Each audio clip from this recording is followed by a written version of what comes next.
سارے حضور کے جتنے باپ آدم علیہ السلام تک آتے ہیں نسب میں، سب کی پیشانیاں چمکتی تھی۔ حضرت عیسیٰ علیہ السلام کو دیکھا آدم علیہ السلام نے، ان کی الگ سے تربیت کی، الگ سے ساری اولاد میں ان کو الگ مقام دیا، اور پھر یہ کہتے رہے حضرت عیسیٰ علیہ السلام کا جو نکاح ہوا اس زمانے کی حضرت آدم علیہ السلام کی بیٹیوں سے ہی ان کے نکاح ہوتے تھے، بھائی بہن کے نکاح ہوتے تھے صرف ان کی شریعت میں، باقی کسی کی شریعت میں جائز نہیں، اس لیے کہ اس وقت انسان اتنے ہی تھے، ایک ہی باپ کی اولاد تھے۔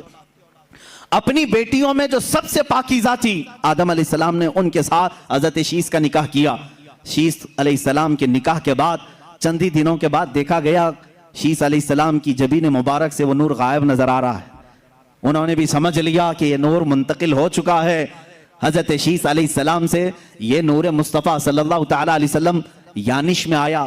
یہ یانش حضرت شیس علیہ السلام کی اولاد میں سب سے بڑے تھے اور سب سے زیادہ پرہیزگار، اپنے باپ کے وفادار، اتنے اعلیٰ اخلاق تھے۔ ان کو دیکھ کر کے بھی شیس علیہ السلام نے تربیت کی، الگ سے ان کی تربیت کی اور بتایا کہ بیٹا تمہارے پاس اللہ نے ایک بہت بڑی امانت رکھی ہے، تم ادھر ادھر نظر نہیں کرو گے، تمہارا ہر عضو تمہارا ہر لمحہ پاک ہونا چاہیے، اس لیے کہ تمہارے پاس اللہ کی ایک بہت بڑی امانت۔ دیکھیں اس امانت کو ہر باپ نے محفوظ رکھا اور تربیت بھی ویسی کی۔ حضرت یانش کا جب نکاح ہوا وہ بھی اپنے اشرف خاندان میں، اعلیٰ خاندان میں، جب ان کے گھر ان کی دلہن آئی چند سالوں کے بعد حضرت یانش کی پیشانی مبارک سے بھی وہ نور غائب نظر آیا۔ انہوں نے محسوس کر لیا کہ نور منتقل ہو چکا ہے۔ یہ اس زمانے میں سب کو دکھتا بھی تھا، معلوم بھی ہوتا تھا۔ میاں سب کی پیشانیاں لوگ تو دیکھتے ہوں گے، لیکن ایک پیشانی اگر سورج سے زیادہ چمکنے لگے تو سب کو پتہ ہی چل جائے گا یہ کوئی عام انسان نہیں، اس کے پاس کوئی خصوصیت تو ہے۔ اور جس کے پاس یہ نور ہوتا تھا، ہر زمانے کی بات یہ ہے، اس شخص سے شادی کرنے کے لیے ہر عورت بےتاب رہتی تھی۔ ہر عورت جو اس زمانے کی مخصوص عورتیں ہوتی وہ یہ نور کو دیکھتی اور پیغام نکاح بھیجتی، اور جس نصیب والی عورت کے حصے میں وہ آتا وہ دلہن بن کر کیا تھی۔ حضرت یانش کے بعد ان کے بیٹے قینن تھے، قینن کی پیشانی پاک میں وہ نور مصطفیٰ منتقل ہوا۔ رسول پاک صلی اللہ تعالیٰ علیہ وسلم کے نور کی یہ منزلیں ہیں جو سفر کر رہی ہیں۔ نور خدا چلتا ہوا آدم کی جبین میں، جبین آدم سے شیس کی جبین میں، جبین شیس سے یانش کی جبین میں، جبین یانش کی سے قینن کی جبین میں، اور یہاں قینن کی جبین سے پیشانی سے حضرت محلیل کی جبین پاک میں آیا۔ محلیل سے یرد میں، یرد سے ادریس میں، ادریس سے ادریس علیہ السلام کا نام متوشلخ بھی ہے، متوشلخ سے یہ نور مصطفیٰ صلی اللہ علیہ وسلم لامک میں آیا۔ لامک سے حضرت نوح علیہ السلام، جو حضرت نوح علیہ السلام اولاد آدم میں دوسرے رسول بھی ہیں۔ نوح علیہ السلام کی جبین مبارک خوب چمکتی رہی، اور پھر یہ نور محمدی صلی اللہ تعالیٰ علیہ وسلم ان کے بیٹے سام میں آیا۔ سام سے یہ نور ارفخشد میں آیا، ارفخشد سے پھر شالخ میں آیا، شالخ سے پھر ایبر میں آیا، ایبر سے یہ نور فالخ میں آیا، فالخ سے یہ راعو میں آیا، راعو سے یہ صاروخ میں آیا، صاروخ سے یہ پھر ناحور میں آیا،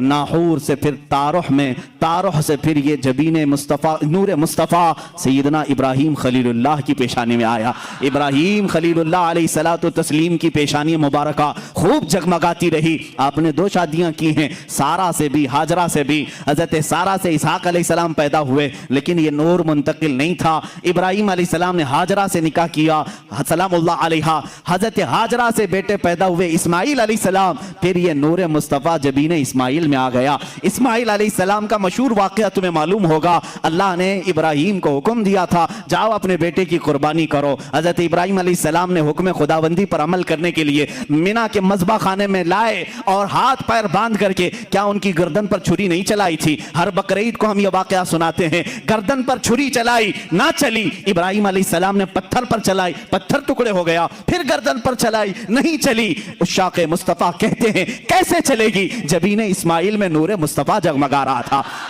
نور مصطفیٰ امانت کے طور پر اسماعیل علیہ السلام کی پیشانی میں ابھی موجود تھا، اسے کائنات میں فرش گیتی میں آنا تھا۔ اب سنو اور اس نور مصطفیٰ کی منزلیں، اس کا سفر اللہ رب العزت نے پاک اسلاب میں رکھا، پاک پشتوں میں رکھا، پاک ماؤں کے رحم میں رکھا۔ حضرت اسماعیل علیہ السلام سے پھر یہ نور مصطفیٰ صلی اللہ تعالیٰ علیہ وسلم نابت میں آیا، نابت سے یشجب میں آیا، یشجب سے تیرح میں آیا، تیرح سے ناحور میں آیا، ناحور سے مقوم میں آیا،